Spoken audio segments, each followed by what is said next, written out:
Bismillahirrahmanirrahim. Assalamu alaikum students, how are you? I hope you all are well. Stay home, stay safe. Chapter number 1, physical quantities and measurements.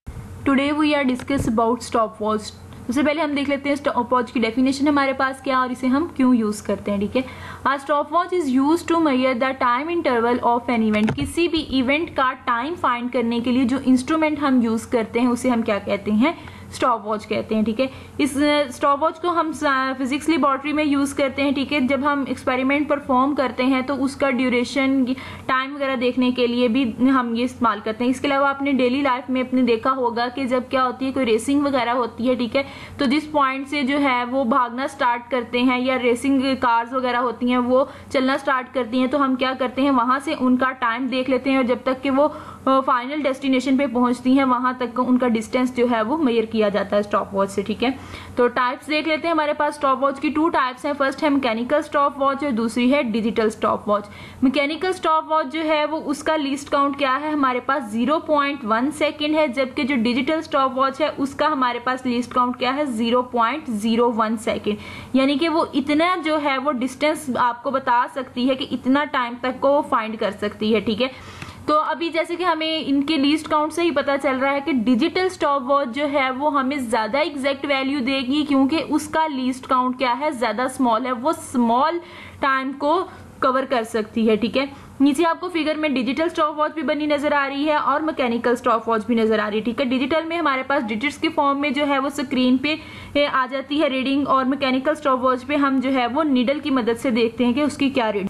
Now we discuss how to use stopwatch. सबसे पहले हम देखते हैं mechanical stopwatch को कैसे use करते हैं, फिर उसके बाद हम देखेंगे डिजिटल स्टॉपवॉच को हम कैसे यूज करते हैं। ठीक है, मैकेनिकल स्टॉपवॉच जो है वो mechanical stopwatch has a knob that is used as a start stop and reset button. ठीक है, नॉब क्या है, एक बटन को ही कहते हैं। ठीक है, यहाँ पे हमारे पास आपको फिगर में नजर आ रहा होगा, मेंशन किया हुआ है नॉब। अब क्या है, ये इसमें एक ही हमारे पास होता है जिसको हम क्या करते हैं, स्टार्ट स्टॉप बटन के लिए भी यूज करते हैं और रीसेट के बटन के लिए भी यूज करते हैं।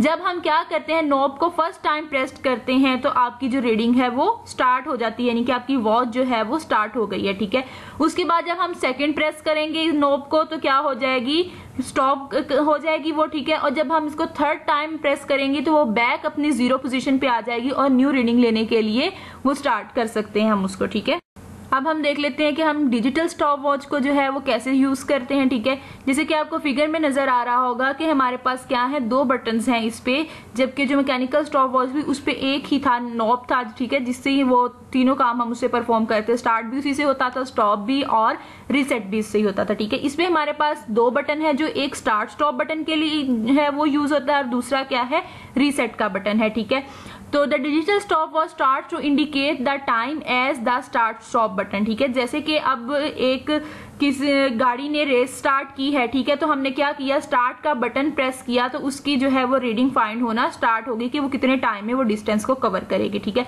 और फिर इसी बटन को हम प्रेस करेंगे तो वो क्या हो जाएगा, स्टॉप हो जाएगी, जहां पे वो है उससे हम पता लग जाएगा कि उसने कितने टाइम में वो डिस्टेंस कवर किया। ठीक है, जबकि जो दूसरा बटन है रीसेट का बटन, वो किस लिए हम यूज करते हैं, दोबारा उसको 0 पोजीशन पे लाने के लिए, उसको रीसेट करने के लिए। जैसे कि आपको फिगर में नजर आ रहा होगा कि 0 की रीडिंग आ रही है। ठीक है, तो ये हमने जब रीडिंग ले ली उसके बाद हमने रीसेट के बटन से उसको दोबारा 0 पोजीशन पे लेके आए ताकि जो है हम वो न्यू रीडिंग फाइंड कर सकें।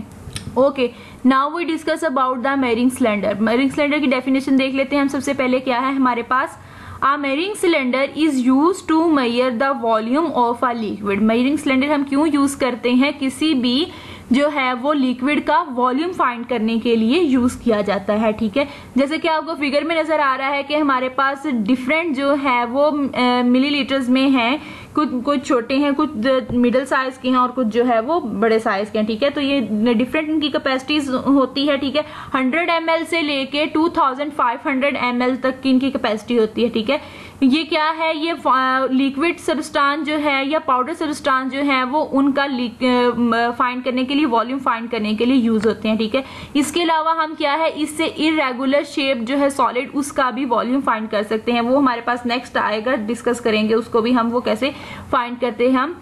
ठीक है, irregular shaped solid insoluble in a liquid by displace method. वो डिस्प्लेस मेथड भी नेक्स्ट स्लाइड्स में हम इसको डिस्कस करेंगे। Okay, now we discuss how to use a measuring cylinder. अब हमने देखना है कि हम मेरिंग सिलेंडर को जो है वो कैसे यूज़ करते हैं। ठीक है, measuring cylinder must be kept vertically on the plane surface. हमने क्या करना है, वर्टिकल प्लेस करना है उसको प्लेन सरफेस पे, ताकि हमारे पास जो है वो रीडिंग में कोई इश्यू ना आए। ठीक है, अब क्या करना है, जिस भी आपने लिक्विड का वॉल्यूम फाइंड करना चाह रहे हैं वो इस सिलेंडर के अंदर डाल देना है। ठीक है, डालने के बाद जो है उस पे एक लेवल आ जाएगा जहां तक वो स्केल बना होता है सिलेंडर पे। ठीक है, जैसे कि यहाँ पे 50 और 40 का आपको स्केल नजर आ रहा है, और दरमियान में जो है लिक्विड जिसका हमने फाइंड करें उसका 46 ml तक आ रहा है हमारे पास। ठीक है, अब यहाँ पे एक चीज और है जो यहाँ पे मैं मेंशन की हुई है फिगर में, वो क्या है, मेनिस्कस। अब मेनिस्कस क्या है, अपर सरफेस ऑफ लिक्विड को हम क्या कहते हैं, मेनिस्कस कहते हैं। ठीक है, मोस्टली जो हमारे पास लिक्विड्स होते हैं उनका मेनिस्कस हम क्या करते हैं, डाउनवर्ड देखते हैं, लेकिन मरकरी एक ऐसा लिक्विड है जिसका हम क्या है, अपवर्ड मेनिस्कस देखते हैं। ठीक है, और इसमें एक चीज और है हमारे पास कि रीडिंग नोट करते वक्त आपकी आंख का लेवल और मेनिस्कस का लेवल दोनों सेम होने चाहिए, यानी कि वो एक ही पोजीशन पे होने चाहिए। जैसे कि आपको फिगर में भी नजर आ रहा है कि आंख का लेवल और मेनिस्कस का लेवल दोनों क्या है, सेम है। ठीक है, तभी हम रीडिंग सही फाइंड कर सकेंगे, नहीं तो हमारी क्या है, रीडिंग जो है वो एक्यूरेट नहीं आती। ठीक है, इसमें हमने दो चीजों का ध्यान रखना है, मेनिस्कस का जो है वो हमने डाउनवर्ड देखना है, और हमारी आंख का लेवल और मेनिस्कस का लेवल दोनों जो है वो एक लेवल पे होने चाहिए। Okay, now we discuss measuring volume of an irregular shaped solid. Irregular shape मतलब जिसका कोई स्पेसिफिक शेप ना हो। ठीक है, जैसे कि आपको फिगर में नजर आ रहा है कि हमारे पास एक मेरिंग सिलेंडर है, उसके अंदर हमने क्या किया, वाटर डाला, पानी डाला। ठीक है, और फिर उसके बाद हमने क्या किया, एक स्मॉल इरेगुलर शेप लेनी है जो पानी के अंदर डूब जाए। फ्लोट करने वाली जो चीजें हैं उनका हम इसके अंदर फाइंड नहीं कर सकते। ठीक है, अच्छा, अब क्या करना है, आपने पानी डालने के बाद जो है वो क्या करनी है, मेरिंग सिलेंडर पे रीडिंग नोट कर लेनी है कि उसकी कितनी रीडिंग आ रही है। ठीक है, उसके बाद जिस चीज का आपने वॉल्यूम फाइंड करना है उसको क्या करना है, थ्रेड के साथ बांधना है, धागे के साथ, और उसको क्या करना है, मेरिंग सिलेंडर के अंदर डाल देना है। डालने के बाद आप क्या देखेंगे कि पानी का लेवल जो है वो अप हो गया है। जैसे कि आपको फिगर में भी नजर आ रहा है कि पहले वाला जो था, जब सिर्फ पानी हमने डाला था तो उसमें हमारे पास जो थी रीडिंग कम आ रही थी। अब जब दूसरे हमने उसके अंदर सॉलिड ऑब्जेक्ट डाल दिया है तो क्या है, पानी का लेवल राइज हो गया, तो रीडिंग जो है वो ज्यादा होगी। ठीक है, अब जो ये पानी का लेवल राइज हुआ है इसे हम क्या कहते हैं, डिस्प्लेस्ड वाटर। ठीक है, अच्छा, अब क्या है, अब जितना हमारे पास रीडिंग हम कैसे फाइंड करेंगे कि अब दूसरी वाली रीडिंग पानी डालने के बाद रीडिंग जो है वो हमारे पास ज्यादा होगी। ठीक है, फर्स्ट वाली रीडिंग को हमने VI कह दिया, और जो बाद में सॉलिड ऑब्जेक्ट डालने के बाद जो रीडिंग आई थी उसे हमने क्या कह दिया, VF कह दिया। तो हमारे पास रीडिंग इसकी कैसे आएगी, VF माइनस VI, यानी कि जो बाद वाली रीडिंग आई है उसमें से पहले वाली रीडिंग को हम माइनस करेंगे तो हमारे पास उस सॉलिड ऑब्जेक्ट का जो है वो इरेगुलर सॉलिड का जो है वो वॉल्यूम आ जाएगा जिसका हम फाइंड करना चाह रहे हैं। ओके, आज हमने 2 इंस्ट्रूमेंट्स डिस्कस किए जो कि क्या थे, स्टॉप वॉच था और दूसरा क्या था, मेरिंग सिलेंडर था। ठीक है, आई होप आपको आज के लेक्चर की समझ आ गई होगी। Thank you for watching.